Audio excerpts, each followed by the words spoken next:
네, 오늘 살펴볼 자료는 한국 고궁의 한자, 식민유산인가 문화적 자신감인가 라는 주제의 대담 기획안입니다. 고궁의 한자 현판에서 느끼는 이질감을 시작으로 동아시아 문화 공존의 가능성까지 모색하고 있네요. 네, 주제 자체가 굉장히 흥미롭네요.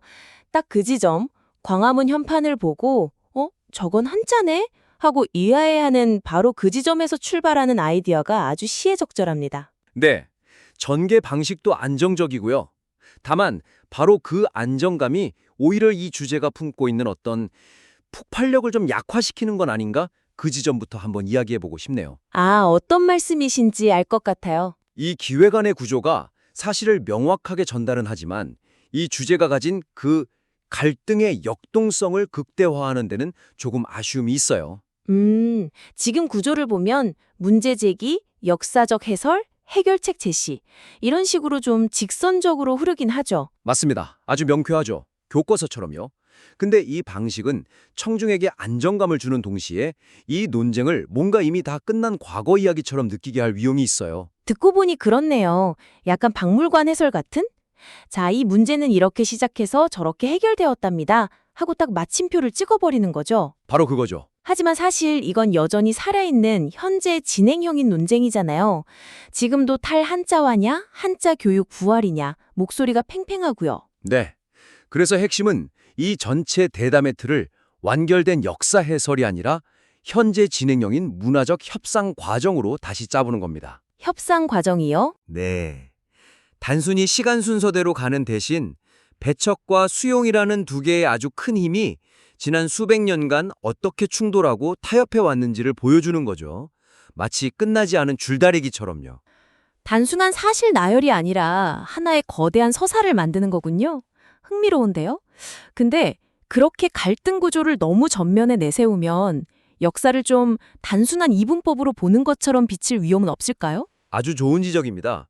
그래서 그 갈등을 단순한 선악구도로 만들지 않는 게 중요해요. 예를 들면 오프닝에서 경복궁 한자를 시각적 이질감으로 소개한 바로 다음에 이걸 그냥 어색함이 아니라 한국 문화 정체성의 깊은 역설이라고 바로 규정해버리는 거예요. 아예 처음부터 판을 키우는 거군요. 그렇죠. 그리고 세종대왕의 한글 창제를 그냥 역사적 사실로만 설명하는 게 아니라 바로 이 역설이 시작된 기원점으로 제시하는 겁니다. 백성을 위해 가장 쉬운 문자를 만든 왕과 동아시아 문명의 보편 문자를 지켜야 한다는 엘리트의 신념. 이 두 가치가 충돌하는 구도를 처음부터 선명하게 보여주는 거죠. 어느 한쪽도 완전히 틀렸다고 말하기는 어렵잖아요. 아, 그러니까 누가 옳았나가 아니라 왜 이 두 가치는 계속 충돌할 수밖에 없었나 이 질문을 던지는 거군요. 네, 맞습니다. 그렇게 되면 탈한자화나 공동유산 같은 현대의 논쟁이 막 갑자기 튀어나온 게 아니라 500년 넘게 이어진 한국다움에 대한 주도권 다툼의 최신 버전처럼 보이게 되겠네요. 바로 그 효과를 노리는 겁니다. 청중은 단순히 정보를 듣는 걸 넘어서 이 논쟁의 한가운데로 초대받는 느낌을 받게 될 거예요. 훨씬 몰입감이 생기겠죠. 확실히 그렇겠네요. 과거 공부가 아니라 나의 정체성에 대한 탐구로 받아들일 것 같아요. 네. 그리고 이 강력한 서사가 끝까지 힘을 잃지 않으려면 결론 부분도 더 날카롭게 다듬어야 합니다. 이제 두 번째 지정으로 넘어가 보죠. 결론이요. 기획안에서는 동아시아 공존에 대한 감정적 기대를 제시했는데 저도 이 부분이 조금은 막연하게 느껴졌어요. 그렇죠. 네. 앞에서 그렇게 치열하게 배척과 수용의 역사를 다뤄놓고 마지막에 갑자기 우리 모두 사이좋게 지내자는 식으로 마무리되면 좀 힘이 빠질 수 있죠. 그래서 이 모든 논의가 오늘 우리한테 구체적으로 무슨 의미가 있는데 이 질문에 대한 답이 좀 부족해 보였어요. 정확합니다. 공존이라는 말 자체는 좋지만 구체적인 증거 없이는 그냥 공허한 구호처럼 들릴 수 있거든요. 그래서 결론부의 과제는 한자를 공동유산으로 받아들이는 그 문화적 자신감의 실체를 구체적인 현상하고 연결해서 눈에 보이게 만들어주는 겁니다. 막연한 기대 대신에요. 문화적 자신감의 실체라 어떤 것들이 있을까요? 역시 K 콘텐츠가 바로 떠오르긴 하네요. 빙고! 첫 번째 구체적인 제안이 바로 문화 콘텐츠입니다.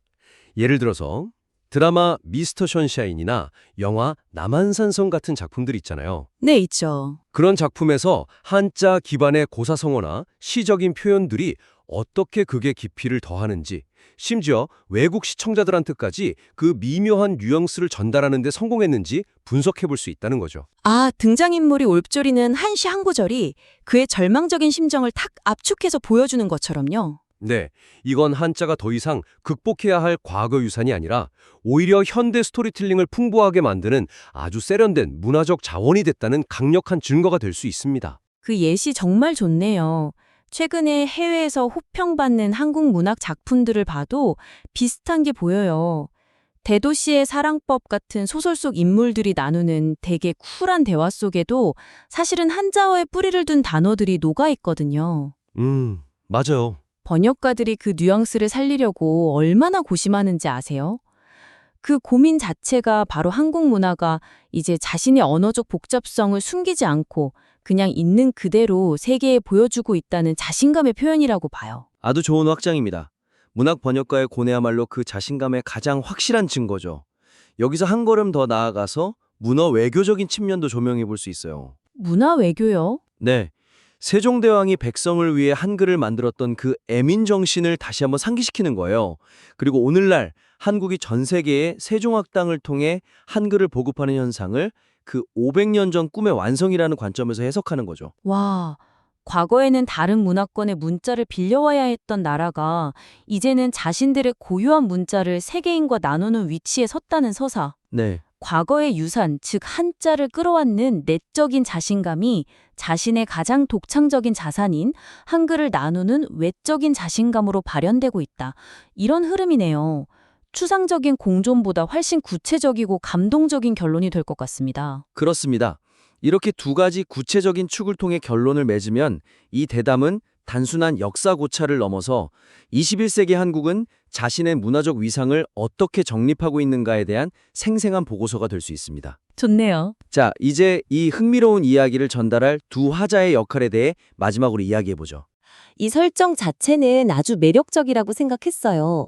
각자 전문 분야가 명확하니까요. 저도요. 그런데 기획안 내용을 보면 논의가 대부분 역사적 사실 설명에 좀 치우쳐 있어서 대중문화 관찰자의 역할이 다소 보조적으로 흐들 위험이 있어 보였어요. 네, 맞아요.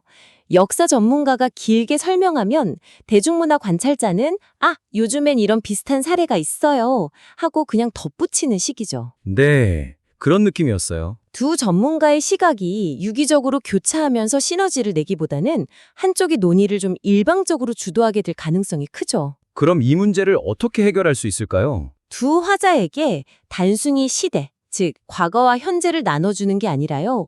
동일한 현상을 분석하는 서로 다른 렌즈를 부여해야 합니다. 다른 렌즈라는 표현이 와닿네요. 그러니까 대중문화 관찰자는 그냥 현대 사례만 나열하는 게 아니라 대중의 욕망이나 트렌드 같은 자신만의 분석 틀을 가지고 과거의 사건까지 재해석하는 역할을 맡아야 한다 이 말씀이시군요. 바로 그겁니다. 예를 들어 맨 처음 이야기했던 고궁의 시각적 이질감을 두고 두 사람이 이렇게 대화할 수 있어요. 먼저 역사 전문가는 해방 이후의 탈한자화 정책이라는 거시적인 역사 배경을 설명하겠죠. 네, 그러면 대중문화 관찰자가 바통을 이어받아서 바로 그 역사적 단절 때문에 생긴 이질감이 역설적으로 오늘날 MZ세대에게는 굉장히 힙한 문화적 기호로 소비되고 있습니다. 이렇게 분석하는 거예요.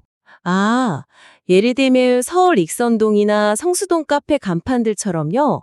일부러 한글을 한자 서체처럼 디자인하거나 아예 세련된 한자 디자인을 그대로 쓰는 그런 뉴트로 현상 말이죠. 네, 맞습니다.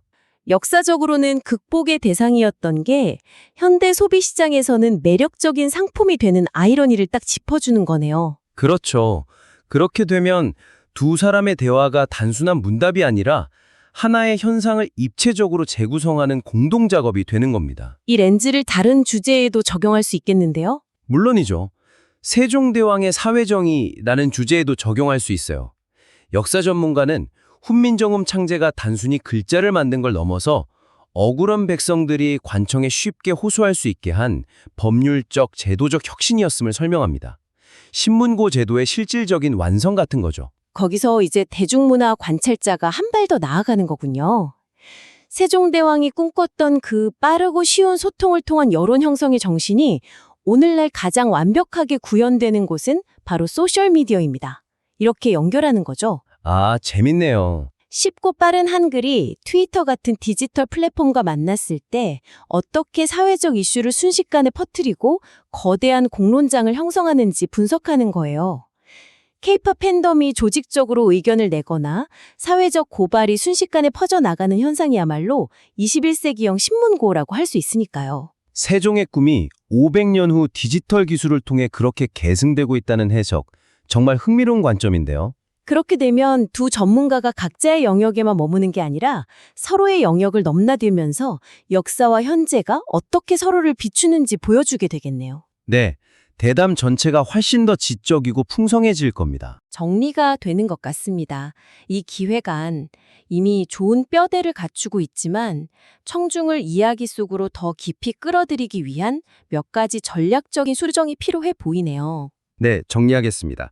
이 대담 기획안은 탄탄한 사실을 기반으로 하고 있지만 몇 가지 구조적 관점의 조정을 통해서 훨씬 더 역동적이고 통찰력 있는 컨텐츠로 발전할 수 있습니다. 우선 첫째, 서사 구조를 단순한 시간 순서가 아니라 배척과 수용이 끊임없이 충돌하는 현재 진행형의 갈등 구조로 재설계해서 청중이 논쟁의 한복판에 서 있는 듯한 긴장감을 줘야 한다는 것. 그리고 둘째, 동아시아 공존이라는 추상적인 결론을 넘어서야 합니다. K 콘텐츠나 한글의 세계와 같은 구체적인 현대 사례와 연결해서 그 문화적 자신감의 실체를 명확히 보여줄 필요가 있습니다. 마지막으로 두 전문가에게 단순히 과거와 현재라는 시간적 역할 분담이 아니라 역사적 맥락과 현대적 욕망이라는 각기 다른 분석의 렌즈를 부여해야 한다는 점. 네, 이를 통해 같은 현상을 다른 관점에서 해석하게 함으로써 대담을 더 입체적이고 예측 불가능한 지적 탐험으로 만들 것을 제안합니다. 이 제안들이 논의를 더욱 풍성하게 만드는 데 도움이 되기를 바랍니다. 수정된 기획안이 완성되면 언제든 다시 보내주십시오. 함께 더 깊이 논의해 보겠습니다.